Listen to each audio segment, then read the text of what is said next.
Geralmente o termo secessão tem uma conotação negativa, fruto de propaganda governamental que, obviamente, prefere roubar de mais gente do que roubar de menos gente. Nenhum governo gosta de secessão. Colocam isso como proibido, ilegal, inconstitucional, traição, etc., em todas as leis disponíveis. Apesar disso, a secessão é algo bastante comum na história. Qual a sua secessão preferida? Quando o Brasil secedeu de Portugal em 1822? Quando Portugal secedeu da Espanha em 1640? Quando o Uruguai secedeu do Brasil em 1828.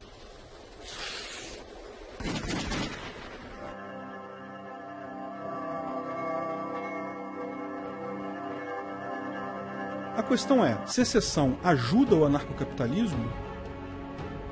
Secessão é quando parte de um país se separa do resto do país. Então, para entender o que é secessão, precisamos primeiro entender o que é um país. Estatistas são igual esquimós. Os esquimós têm dezenas de nomes para neve, não é? Pois é, os estatistas têm dezenas de nomes para estado, país, nação, governo e por aí vai. Mas eu vou simplificar as coisas por aqui porque, bem, não me interessa muito. Vou chamar de país uma região arbitrariamente demarcada cujo povo é extorquido por um grupo dominador. Uma alta nobreza, que são os políticos, e a baixa nobreza, que são os funcionários públicos.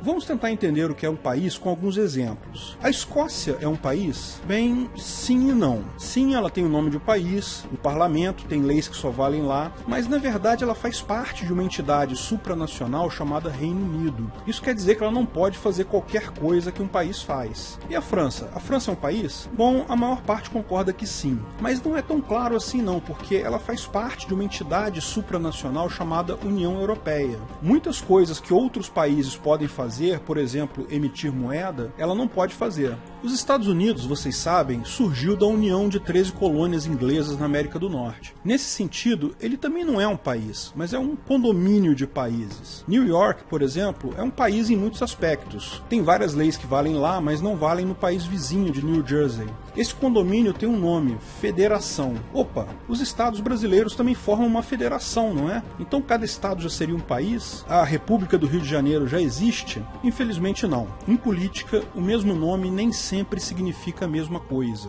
Políticos têm essa mania de usar nomes de coisas que são legais para designar outras coisas que não são tão legais assim, para que elas pareçam mais legais do que realmente são. Lembra da história de chamar leis aleatórias de educação e saúde de direitos? Só porque direito é uma palavra legal? Pois é o mesmo princípio. Falamos sobre isso no vídeo Onde Estarão os Pobres no Ancapistão. Tem o link aí na descrição se você quiser ver. Os estados americanos são basicamente países, só que associados numa federação. Os estados brasileiros, ao contrário, são meras regiões administrativas. Se você observar no mundo todo, há dezenas de gradações disso. Países completos, meio países, regiões autônomas, regiões administrativas, cidades. Afinal, então, o que é um país? A resposta para essa pergunta é fácil, não interessa. As linhas arbitrárias geográficas podem até ser precisas, mas os limites de poder entre países são tênues e entrelaçados entre si. O que existe de fato são grandes organizações dedicadas a extorquir dinheiro das pessoas, na forma de impostos, para satisfação e riqueza da sua realeza. Essas organizações fazem acordos entre si para manter o seu domínio em determinado território, chamam isso de reconhecimento de países, mas é uma forma de entendermos claramente como essa estrutura de países entrelaçados funciona. A máfia. Governos e máfias são bem a mesma coisa. Há constituições, leis, assembleias, alta nobreza, baixa nobreza, áreas divididas em limites geográficos arbitrários. Os governos retornam uma fração ínfima do que eles arrecadam em impostos, criando o que eles chamam retorno à comunidade, hospitais, escolas, polícia, etc.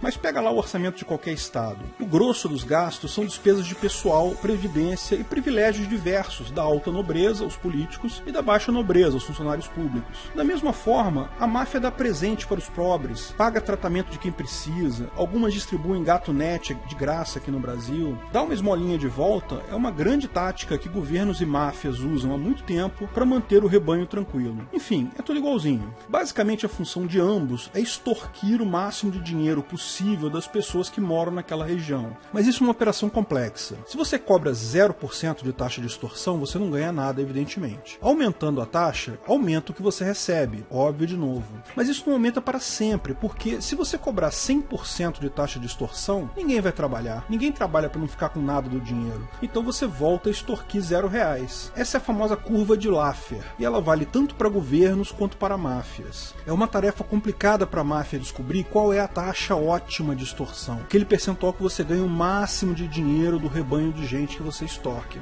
Mas essa não é a única preocupação de máfias e governos. Existem competições entre as pessoas da alta nobreza, tanto na máfia quanto no Estado. Também existe competição com outras máfias e com governos vizinhos. É muito complicado cercar o seu rebanho de pessoas em currais. Bom, tem alguns países que até conseguiram fazer isso. Então, um problema de você ter taxas muito altas é que algumas pessoas do seu rebanho podem fugir e ir para uma região vizinha, com menos taxas. Além disso, algumas poucas pessoas no rebanho são um pouco mais espertas e vão tentar manter a renda inteira delas para elas mesmas, escondendo a sua renda da máfia. Como há pessoas mesquinhas e egoístas nesse mundo, né? Querendo ficar com o dinheiro que elas ganharam para elas mesmas, sem pagar a taxa de proteção da máfia. Que absurdo. Bom, e como países e máfias resolvem esse problema complexo? Dividir para conquistar. Ao invés de Al Capone dirigir pessoalmente cada operação de recolhimento de impostos, ele dividiu o território. Na máfia você chama de boss, capo, underboss, street boss, etc. No país você chama de presidente, governador, prefeito, mas é basicamente a mesma coisa. Dividir o território em regiões e designar um chefe para cada região é algo que ajuda muito a administração, mas tem um risco. Se o chefe daquela região te trai e se alia com outro chefão de outra máfia, ou resolve ele mesmo virar um chefão, você perde uma região inteira. E sim, claro, você sempre pode usar violência para manter as pessoas na linha, mas o que tanto máfia quanto governos percebem rápido é que violência custa muito caro, armas custam caro, manter gente armada e treinada custa caro.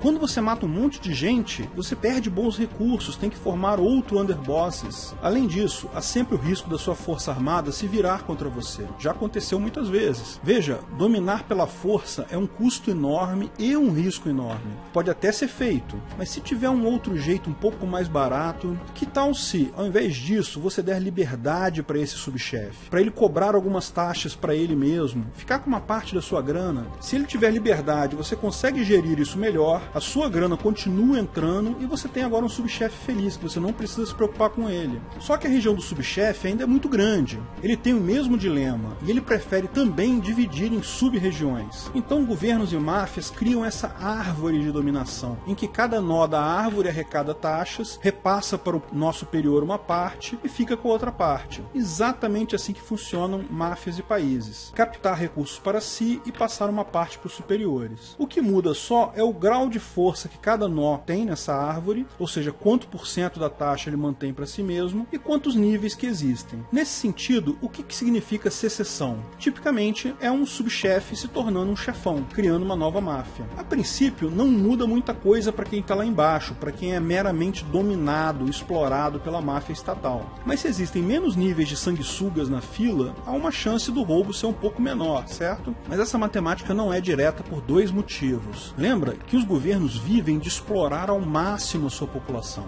Se você já paga X% de taxa de proteção estatal hoje, há uma grande chance desse valor ser mantido se o seu estado se exceder, porque ele quer te explorar ao máximo, exatamente como o seu estado atual quer te explorar ao máximo. Além disso, lembre-se que o novo estado terá que buscar reconhecimento de novas máfias, o que implica um custo.